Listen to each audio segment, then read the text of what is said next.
We are back, everyone. Yes, we are back after a very, very long summer. I know, it's been hectic for the both of us. Actually, for all of us here at the Gary Bear Review. Now, we're back on track. Kids are in school. We're back from college. Blah, blah, blah. Let's get this going. Today, I was going to say tonight. Clearly not tonight. But today, we're going to go over the movie The Gallows. I know I'm a little off on these movies because, well, this is going to be short. The next few are going to be short because of a little bit of time constraint because, you know, summer. So, let's go over The Gallows. It's probably going to be on DVD soon. Now, if you haven't checked it out, here's the thing. It's a horror movie in the summertime. Pretty much a little bit before summertime. It was an interesting movie. It was an interesting take on a horror movie. Now, The Gallows was actually brought to you by directors and writers Travis Clough and Chris Loafing. These guys are fairly new to the scene. They've only had they started a company in like 2011 or something like that. And this, they've had a couple shorts. They've acted more than they've directed. Most of these guys tend to do that, especially kids directors their age. But they pretty much did what should be expected from a horror movie from people that age, and it was done fairly well enough where I was entertained throughout the movie. I was thoroughly invested into it to see what would happen next. I kind of wanted, even from the trailer. Now, keep in mind, horror movie trailers tend to give away, most trailers now tend to give away a lot more than they're supposed to. This didn't really do so as much until, basically, this movie was good until the very end. Was good until at least the last few minutes is what I'm getting at. The directors and casting director they kind of brought in people not really well known. They've done a few things. They're pretty much new bloods to the acting scene. I mean, you had Reese Milsher, Pfeiffer Brown, Ryan Shoes, Cassie Guilford, and Travis himself was actually in it. So there you go. And then you had Price Morgan, who was in there as well. Look, the thing is, the story in a horror movie, I like the fact that there are nobodies because that's why, and if you go back into my reviews for Paranormal Activity movies, especially in the beginning, it was the first movies start, like, it was a new thing. It wasn't, it was bright, it was fresh, it was new. I enjoyed it a lot.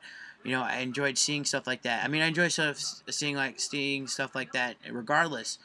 And the thing is, new is always better. If I could take a quote from Barney Stinson in this aspect, the new cast members, basically, if you don't know anyone, it brings to the fact that this could be real, it could happen, part of your mind, and it develops, it destroys, it goes into your imagination, and it creates these scenarios, these theories, everything. It's actually quite hilarious to see this go through this.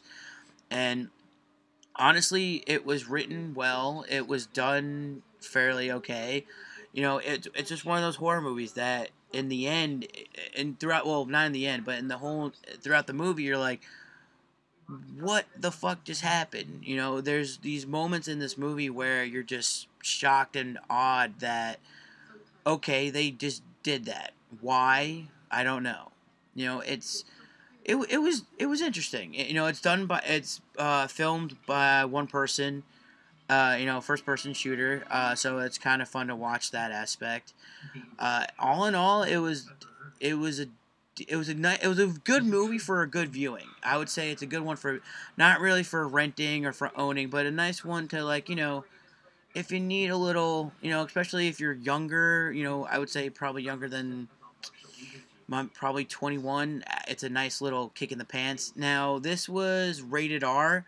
No, I'm sorry. This was actually, I believe it was PG-13. I'd have to look it up, but I believe it's PG-13. It Oh no, it was rated R. I apologize. I take that back. It was. Thank you, Travis. Now, the thing is, it was rated R.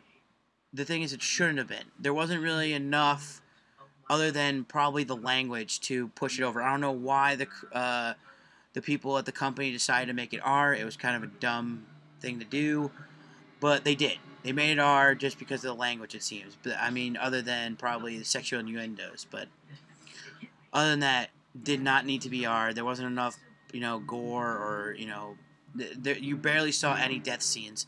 The only gruesome death scene you saw was the kid Charlie in the beginning, which you need to know. I'm sorry if that's a spoiler, but it is.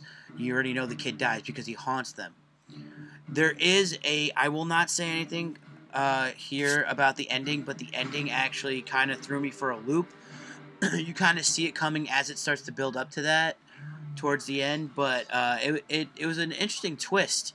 The very ending was very awkward and weird and strangely disturbing. But I'll let you guys be the judge. I would say I'm gonna recommend it for those who enjoy movies like this. It was an interesting concept. It was set in a school, uh, uh, thanks to a play. Someone dying because of a play. It was actually very interesting to watch.